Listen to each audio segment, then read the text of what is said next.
par rapport aux thématiques et ce qu'on attend de ce forum. On a trois grandes thématiques qui sont des thématiques d'actualité, que ce soit la problématique de la migration, avec son développement socio-économique à travers le continent. On a la problématique de la cybersécurité, la cyberdéfense et la problématique de l'extrémisme d'une manière générale. Donc le but de ce forum, c'est de mettre dans un même espace 300 personnes d'horizons divers, que ce soit des Asiatiques, des Nord-Américains, des Européens et des Africains, pour pouvoir discuter de ces trois thèmes.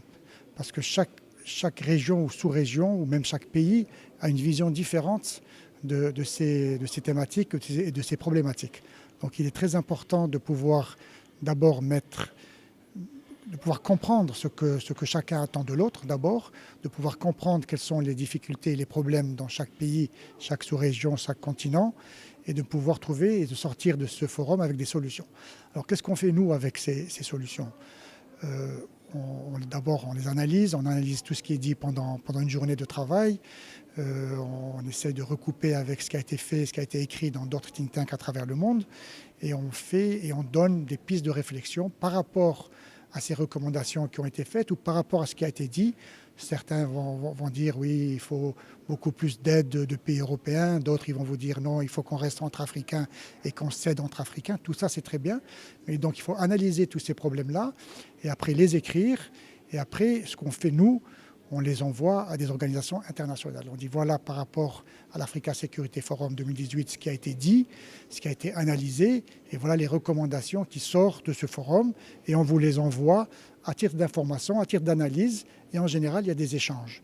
Mais à partir de là, est-ce qu'on peut quantifier ce qui a été fait dans les années précédentes? C'est difficile puisque nous, on ne fait que transmettre les recommandations, les informations, mais ce qui est fait après d'une manière plus pratique, ça, c'est difficile de quantifier ce genre de problème.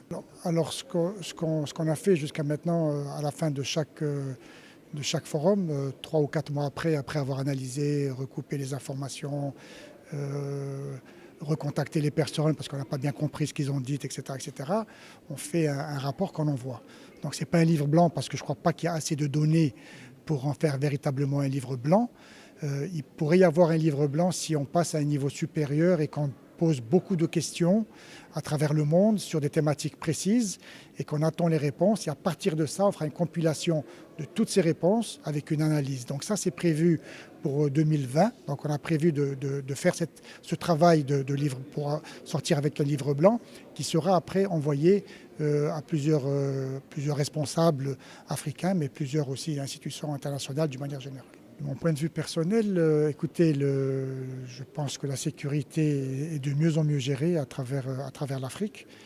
Il y a eu beaucoup de coopération interafricaine.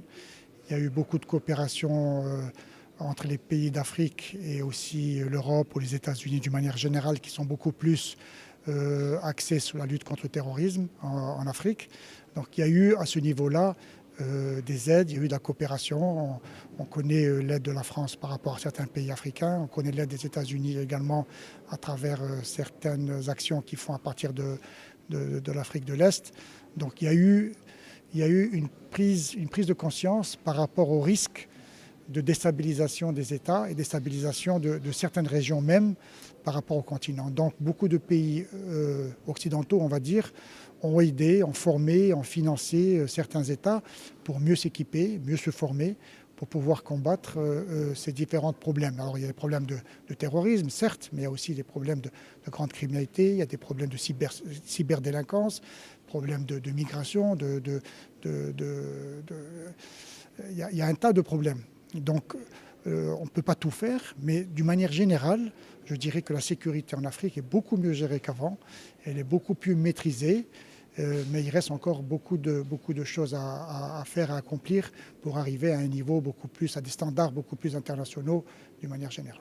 Alors, le rôle du Maroc, non seulement en Afrique, mais également à travers la communauté internationale, il est à différents niveaux.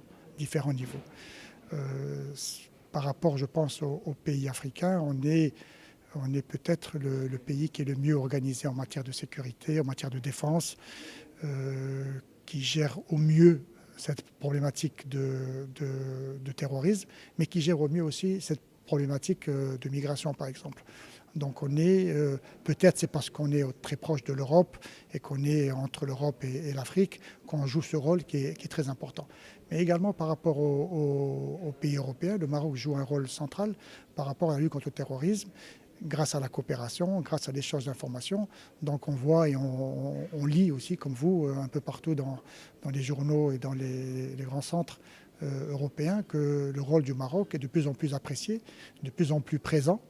Et donc c'est une fierté pour nous, au Maroc, d'avoir des services de renseignement ou de police à un très haut niveau et qui sont là pour la sécurité mondiale d'une manière générale.